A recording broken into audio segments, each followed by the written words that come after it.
Mais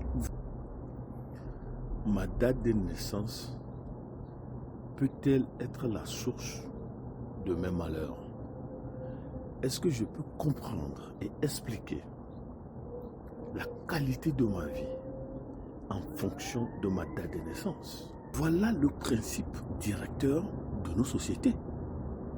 C'est ça la base socio-psychologique de notre interprétation, de notre compréhension, de notre explication des choses qui nous arrivent personnellement et à d'autres personnes. Autrement dit, lorsque quelque chose... Et quoique nous sommes devenus chrétiens, ce sont des principes directeurs qui conduisent toujours nos pensées. Et on nous a fait le carré d'as de certaines dates, de certaines heures. C'est parce que tu es né tel jour que tu es ceci. Laissez-moi vous dire ceci. D'abord, cette manière de penser est une insulte à Dieu.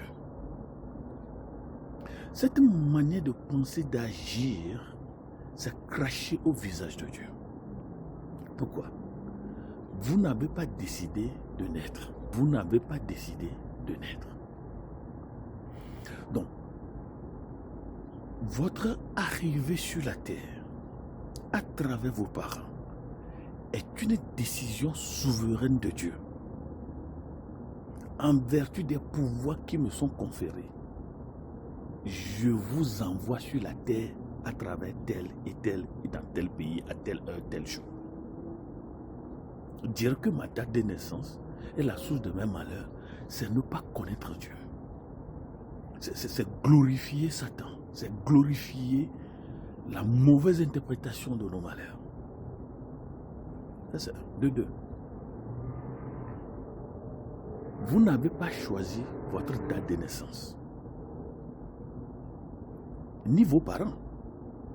Et je le dis à tout le monde. Mais donnez de la paix à vos parents. Vos parents n'ont pas choisi de vous mettre au monde. Mais c'est Dieu qui a décidé que vous venez au monde. Jérémie 1, verset 5. Avant que tu ne fusses formé, avant que tu ne sois né, je te connaissais. Existere. Tu existais avant d'exister. Et tes parents ne sont qu'un médium, un canal pour te faire venir dans ce monde. Et ton pays n'est que le port de réception. C'est pourquoi quelqu'un dit, naître, c'est venir du monde et au monde. Mais vous en êtes innocent. Vous n'avez pas décidé. Mais il y a les institutions supranaturelles qui ont décidé de votre arrivée sur la terre. 1. Vous n'avez pas décidé de venir. 2. Vous n'avez pas choisi votre date de naissance. Et la preuve, Psaume 139, verset 16 dit, quand je n'étais qu'une masse informe, tes yeux me voyaient, et sur ton livre étaient tous inscrits les jours qui m'étaient destinés avant qu'aucun d'eux n'existât. Autrement dit, le nombre des jours même que nous allons faire ici-bas ont été décidés au ciel. Ce ne sont pas vos parents, ce ne sont pas vos nations. Parce que vous n'avez pas décidé de naître. C'est Dieu qui a dit, créons-nous toi à notre image. Créons-nous toi à notre image. Créons-nous toi à l'image du ciel. On ne t'a pas créé à l'image même de la terre. On ne nous a pas créé à l'image même de notre famille. On nous a créé à l'image du ciel. Créons-nous toi à notre image.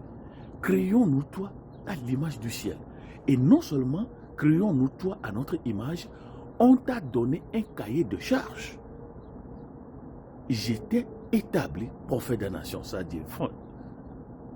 Mais Dieu ne nous a pas jetés sur la terre. Donc notre date de naissance ne peut pas être la source de notre malheur.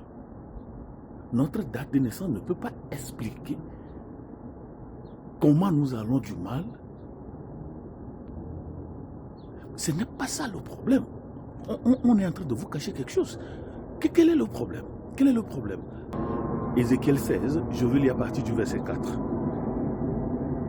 À ta naissance, au jour où tu naquis, ton nombril n'a pas été coupé.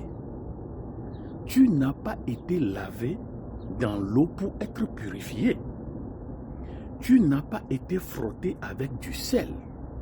Tu n'as pas été enveloppé dans des langes.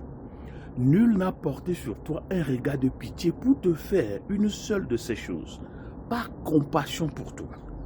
Mais tu as été jeté dans les champs le jour de ta naissance parce qu'on avait horreur de toi.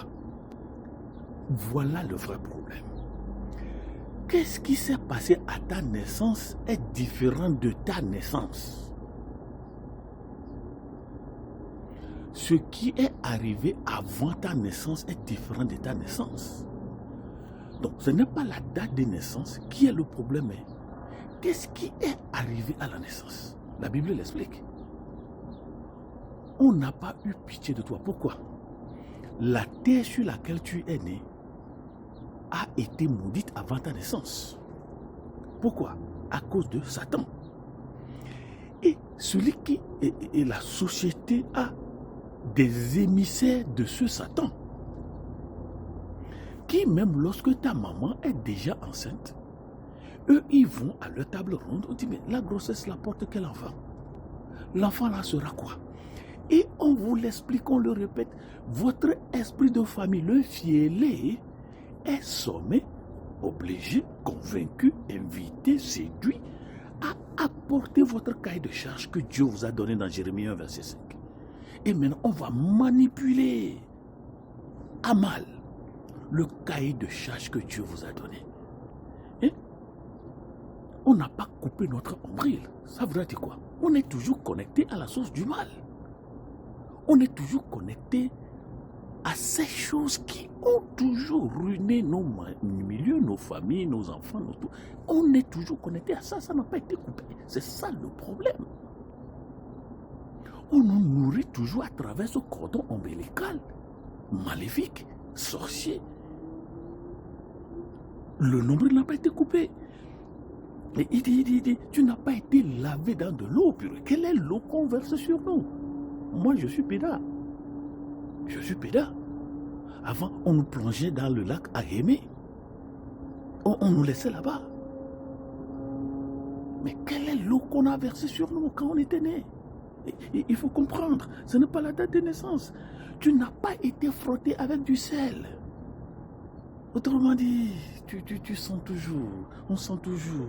On n'a pas été enveloppé dans des... Les mains qui nous ont accueillis sont les mêmes mains qui nous tuent. Les mains qui nous ont accueillis sont les mêmes mains qui nous ont vendus à des sorciers, à des vaudous, à des fétiches. C'est les mêmes mains qui nous ont accueillis. C'est le même village qui nous a accueillis. Quand on dit, oui, lorsque l'enfant paraît, le cercle de la famille s'agrandit, tout ça, on le dit, mais on n'a pas été enveloppé dans de l'amour. Parce qu'on a vu ton avenir. Parce qu'on a vu ton futur. Et on l'a déjà hypothéqué à la table ronde des sorciers. Parce que votre esprit de famille leur a révélé votre étoile. Donc ce n'est pas la date de naissance. Ce n'est pas la date de naissance. Mais c'est l'institution spirituelle qui nous a accueillis. Et ton père est du pays de Canaan. Tu es du pays de Canaan. Ton père était un Amoréen et ta mère une Étienne. Il faut faire vos recherches vous-même. Ça voudrait dire quoi? Tu viens de la malédiction. Plus la malédiction, fois la malédiction. Regardez les gens qui nous ont accueillis. Qui disent que tu es beau, mais on dit, si je pouvais le tuer. Ou on dit, tu es intelligent, mais on dit, si on peut lui enlever le cerveau. Voilà la chose. Et on a dit quoi? Nul n'a porté sur toi un regard de pitié. Mes amis, la date de naissance n'est pas le problème, c'est ceux qui nous ont accueillis. Quand on vous met au monde, parce qu'ils ont déjà vu votre étoile, ils ne sont pas contents. Ils ne sont pas contents. Ils veulent vous tuer. Ce sont des vérités. Ce sont des vérités. C'est pourquoi on nous a dit, quand on te met au monde, il faut se mettre au monde. En fait, ça, c'est une photocopie de Jean chapitre 3. Oui, il faut naître de nouveau. Pour naître de nouveau, ce n'est pas naître de nouveau dans les mêmes choses qui ont hypothéqué notre avenir. Il faut une autre force. Il faut une autre structure. Et c'est ça la croix. Donc, ce n'est pas la date de naissance. On dit oui, c'est parce que je suis né mardi, c'est parce que je suis né janvier, et c'est pourquoi les gens glanent tout, horoscope, astrologie, sociologie, tétatologie. Mes amis, tout ça, c'est le cadre institutionnel qui nous a accueillis. Je veux relire à ta naissance. Au jour où tu naquis, ton nombril n'a pas été coupé. Mes amis, le mamanousme et le tobinousme, notre nombril spirituel, est l'effet vitalisant du mal qui nous arrive. C'est ce que la Bible dit. Mais si vous n'êtes pas d'accord, regardez nos villages. Où les gens se permettent d'aller vendre tout le village. On vend tout le village. Notre nombril n'a pas été coupé. Est-ce que tu veux que ton nombril soit coupé? Tu n'as pas été lavé dans de l'eau. On ne parle pas de l'eau ici, H2O. De l'eau, l'eau là, vous comprenez, non? Quelles sont les paroles qui ont été prononcées? C'est pourquoi on dit, tu n'as pas été frotté avec du sel. En fait, le sel, c'est ça qui fait la négation de la sorcellerie. Donc, on ne nous a pas appliqué l'antidote de la sorcellerie. On ne nous a pas appliqué l'antidote de l'incantation, de bessaïsme, de vaudouisme. Personne n'a fait ça. On n'a pas été enveloppé dans de l'ange. Et on nous a jetés dans les champs. Débrouille-toi toi-même au pays des démons. Pandemonium. Débrouille-toi au pays des démons. La terre qui est la capitale, le quartier général de Satan. On nous a fait le protectorat de Satan. Comment est-ce qu'on va évoluer? C'est pourquoi la Bible dit, si tu entends ma parole aujourd'hui, viens. Parce que lorsque tu étais né, ton nombril n'a pas été coupé. Tu n'as pas été lavé de l'eau pour être purifié. On ne t'a pas frotté avec du sel. Tu n'as pas été enveloppé dans de l'ange. Et on t'a jeté dans la gueule des lions et des lionnes sorcières. La naissance n'est pas le problème. Mais tu peux naître de nouveau. On change ton calendrier. Donc la datation qui a été faite par rapport à toi est faussée. Et tu te redeviens ce que le ciel a prévu que tu sois. D'accord?